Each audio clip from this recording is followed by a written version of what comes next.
मागील काही दिवसांपासून कांद्याचे दर हे सातत्याने घसरताना आपल्याला पाहायला मिळते. खरं तर काल राज्यभरामध्ये महाविकास आघाडीने देखील कांद्याच्या दरासंदर्भात आंदोलन केलं. केंद्र सरकारनं कांद्याच्या दराला शेतकऱ्यांना काहीसा दिलासा देण्याचा प्रयत्न केला. 1580 रुपयाप्रमाणे नाफेडच्या माध्यमातून कांदा खरेदी करण्याचं शासनानं सांगितलं. मात्र नाफेडच्या कांदा खरेदीला देखील अजूनही कुठला प्रतिसाद मिळत नाही.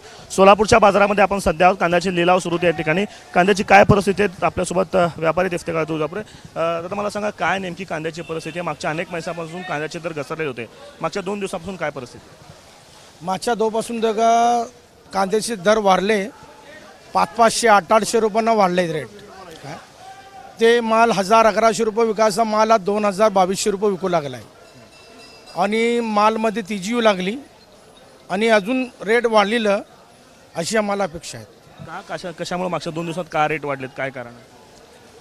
मालचं बघा, मालचं कमी वर जे आहे ना, नाशिकमध्ये गाडीची डिझेल आणि पेट्रोलमुळे तिथं जे आहे ना मार्केट बंद ठेवलेले आहेत. तिकडचे जे व्यापारी आहेत सोलापूरला आता ऑर्डर देऊ लागलेत. सोलापूरमध्ये माल आहे, यामुळे मालचा रेट दर वाढू लागला आहे. आणि खास हे डिझेल आणि पेट्रोलची मंदी झालीमुळे बंद झाला म्हणून ते रेट वाढलेलं आहे. शेतकरी बांधव देखील आपल्यासोबत आहेत. दादा, खरं तर मागच्या अनेक महिन्यांपासून, मागच्या 3-6 महिन्यापासून कांद्याचे दर आहे तसेच होते, काही त्याच्यात नव्हतं. शेतकरी राजाला मोठा फटका बसत होता. काय परिस्थिती आज बाजारामध्ये? अहो, आज शेतकऱ्याचा कांद्याला मार्केट नाही. 2025 पासून कांदा ज्यावेळेस लोकसभेचं इलेक्शन झालं त्याच्यानंतर जो रिझल्ट लागला त्याच्यानंतर कांद्याचे भाव लॅप्स होत गेले. त्याच्यानंतर दर कमी होते. ते आजपर्यंत वाढलेच नाही. गेल्या वर्षी पण नाही वाढले आणि ह्या वर्षी पण नाही वाढले. पण 2024ला जे मार्केट होतं त्यावेळेस हमी भाव नव्हता, अजूनही हमी भाव नाही. पण तो जे कांदा त्यावेळेस कसा 2024ला मार्केट स्थिर राहिलं, म्हणजे 20 रुपये 22 रुपये 23, शेतकऱ्याची मागणी 30 रुपये 35 रुपये जावं असे नाही. पण आम्हाला पडून भाव 20 रुपयाच्या पुढे कमीत कांदा गेला पाहिजेत. आणि आता जरी मार्केट वाढलं ना तरी तुम्हाला सांगतो, इथं जर 100 शेतकरी असतील त्यातला 1-2 शेतकऱ्यांचाच फक्त कांदा 20 रुपये 22 रुपयांनी गेला असेल आणि 15 रुपये 16 रुपये गेला, तर 6 रुपयापासून 13 रुपये 13.5 रुपयाचं हीच मार्केट आहे आज. पण ह्याच्या पुढे मार्केट आज नाही. आणि जर असेल ना तर थोडे कमी बोटामध्ये इतकं शेतकऱ्यांचं ते तसं तर एखादा वकील गेला असेल. 3 दिवसापूर्वी आपण ज्यावेळेस बोललो त्यावेळेस 2 रुपये ते 5 रुपये अगदी किरकोळ, म्हणजे शेतकऱ्याला पट्टी पण निघत होती. त्यावेळेस माहिती. पण आता मार्केट वाढत चाल, पण हे मार्केट वाढलं पाहिजे. अजून सुद्धा शेतकऱ्याला ते पडवत नाही साहेब. अजूनही समाधान करणे, आणखी वाढ झाली पाहिजे. वाढ 20 रुपयाने कमीत कमी कांदा 20 रुपयाच्या पुढे गेला पाहिजे. त्यावेळेस शेतकऱ्याचं कुठेतरी समाधान होईल. आणि काय होतंय, तुम्हाला शेतीचा जो खर्च आहे ते सगळं खताचा खर्च आहे, त्याचा खर्च आहे. आणि नैसर्गिक काय होते, कांदा टिकाणा उष्णतेने आता, म्हणजे वखारी सुद्धा कांदा ठिकाणा इतकी हिट आहे ना त्याला किती कांदा ठिकाणा. आणि शेतकऱ्याला कसं व्हायना, आता आज काय करतो शेतकरी नाचण्यापेक्षा चला गेल्या वर्षी कांद्याचे भाव वाढले नाहीत, वर्षभर पूर्ण वाढले नाहीत, ह्या वर्षी पूर्ण वाढले नाहीत.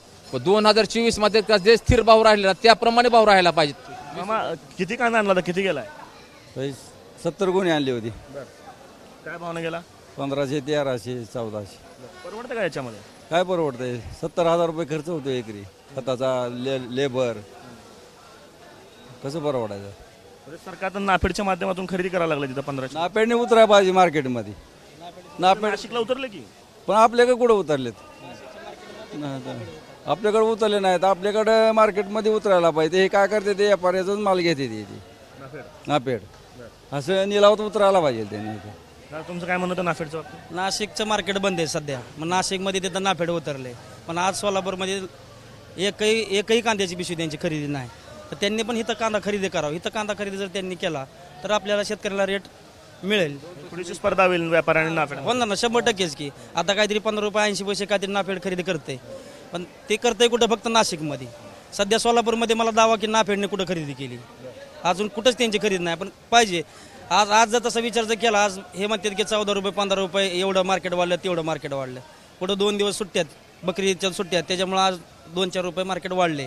पण तुम्ही बकरी ईदच्या नंतर बघा अजून मार्केट कसं स्टेबलमध्ये मार्केट नाही. ती भीती आहेच अजून, म्हणजे 100% भीती आहे की. आणि आता जर विचार जर तसा केला, आज तुम्ही म्हणताय 15 रुपये 16 रुपये, 15 रुपये 16 रुपये म्हणजे 700-750 रुपये पिशवी मोठ्या मालाची पडली. जर विचार जर सगळा केला तर 500 रुपये पिशवी सरासरी पडती. 500 रुपयामधनं 50 रुपयाची पिशवी भरायला 50 रुपये, आणायला काय 70-80 रुपये. सगळा विचार जर केला शेतकऱ्याला 200-300 रुपये शेतकऱ्याचं भागायचं कसं? किती पडतात पदरात? पदरात काय पडते, असं जर मार्केट राहिलं ना 12-13 काहीच पडत नाही. शेतकरी खरोखर आत्महत्या करीन आलो करतोच. म्हणजे मी कांदा करतोय 5-7 वर्षापासून. गेल्या म्हणजे 24 साली बरं झालं बरं का, ते मार्केट. पण पंच गेल्या वर्षी आणि या वर्षी काय नाही. गेल्या वर्षी माझं 1.5 लाख रुपये खर्च आला, 50,000 रुपये कांद्याची आली. तुमचं काय म्हणणं आहे? 200 रुपये सुद्धा सरासरी राहत नाही आज. आता खालच्या पट्ट्यात तुम्हाला धावतो 200 रुपये सुद्धा सरासरी पडत नाही, असं एवढंच म्हणणं, दुसरं काय नाही.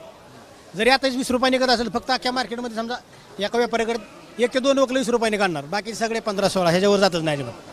सोलापूरच्या कृषी उत्पन्न बाजार समितीतील कांदा उत्पादक शेतकरी आहेत. खरं तर शेतकऱ्यांचा सगळ्यांचा म्हणजे चांगल्या दर्जाच्या कांद्याला आज कुठं 1-2 रुपयांना भाव वाढलेले आहेत. मात्र मागच्या सलग वर्ष दीड वर्षापासून कांद्याचे भाव घसरलेले होते आणि येणाऱ्या काळात पुन्हा ती भीती आहेच. वातावरणाचा फटका शेतकऱ्यांना बसतोय, वाढलेल्या इंधनाच्या दराचा फटका बसतोय आणि बाजारामध्ये नाफेडसारखी संस्था ज्या आहेत त्या नाशिक जिल्ह्यामध्ये खरेदी करतात. मात्र सोलापूर जिल्ह्यामध्ये जर ते शेतकऱ्यांचा कांदा खरेदी केला, थेट लिलावात उतरले तर शेतकऱ्यांना त्याचा कुठेतरी फायदा होईल अशी सगळ्या शेतकऱ्यांची भूमिका जी आहे ती या ठिकाणी आपल्याला पाहायला मिळते. Camera person Aftab Shaikh, ABP Majha, Solapur.